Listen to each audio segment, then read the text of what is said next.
Well, good morning, everyone. I'm Jim here from my swing here in the in my home. Wow, I don't know, man. I am so excited about talking about wisdom, right? Favor, humility, and respect. Wisdom. Wow, we're going to talk about that this morning. Talk about someone who found it and what happened because he found it. Now, I want to get you to this point. If you walk in wisdom, you'll understand who is the most important to be in favor of. Who in your life is the most important thing, important one who would favor you and want the best for your life. Now, if you understand that God would favor your life and that God's blessing, as Jesus, as a young person, he grew in wisdom, he grew in strength and favor. So I'm not talking about something out here in left field. Jesus grew in that favor. He grew in that strength. He grew in wisdom as a young man. In other words, he came subjection to learn these things. And so it's very important. So if we have wisdom, we're going to talk about this morning, what's the first thing that happens when you really understand wisdom. But if you understand that, then you'll go in and realize that you are walking in the favor of God. Now, if you understand that, you'll get the next 2 points. The next 2 points is you'll walk humbly before God and you'll walk humbly before men because your life is already taken care of. You're taken care of by God. He orders your steps. He's there with you. He loves you.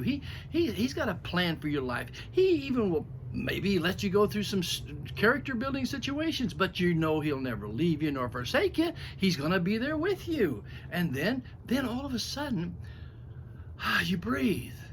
And you don't have to prove anything to anybody other than that God's good because he's been good to you. And so you walk into the third little part of this, you drop right into the life of humility. You know, God says, he said, the broken contrite heart I will not despise. He will be with the broken contrite heart. And Jesus walked in humility, and anybody that really is strong, don't have to prove it to them, anybody else. They don't have to prove themselves. They just walk in the truths they live in. And because of that, you respect others. First of all, you respect God and you honor him, and you respect your elders and you honor them, and you respect those in authority over you and you honor them, and you respect those, you know what, you even respect those that God has put you in and under someone that maybe is not as smart as you, or maybe you have the answers, and you're anybody can come under the authority of somebody that's smarter than you, and come under the authority that has more power than you. There's no glory in that. There's no character in that. But when you come underneath authority to be able to underrow and support someone else because you respect them and you can help them, well, what can I say? It's beautiful. It's freedom. You may know a little bit more, but that's okay. You submit to help them. You respect their position, and you respect their character, and you respect where you want to help them, encourage them to go. So you understand what I'm saying? When you have wisdom, wow. The first thing about wisdom, the fear of the Lord, is the beginning of wisdom. Proverbs, right there in that first chapter, the very beginning, the fear of the Lord. You say, well, we're supposed to fear. Yeah. I mean, he's pretty awesome. You know, he has no beginning, he has no end. He always was and always will be, and he created all these things. I'd say if he got upset at you, you'd be in trouble. But I'm not talking about the fear like that. I'm talking about the awesome respect.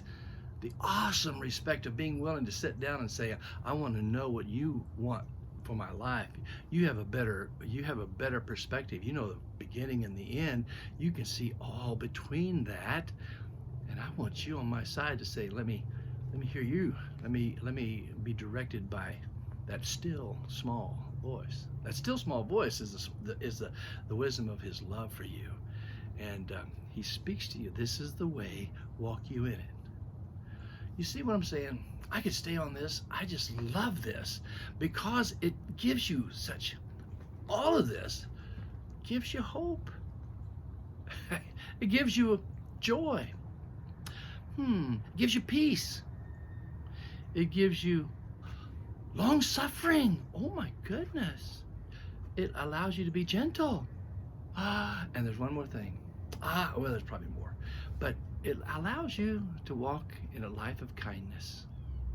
Oh man, if the church would get kind again, if we would just walk in kindness, and then all the fruit of the Spirit is birthed from your life being rooted in the soil of wisdom, in the beautiful soil of His favor, in the soil of humility, in the soil of respect. All the fruit of the Spirit comes and grows and bears fruit, and you'll prosper. I'm over again. I'll see you tomorrow. Let's keep on this, okay?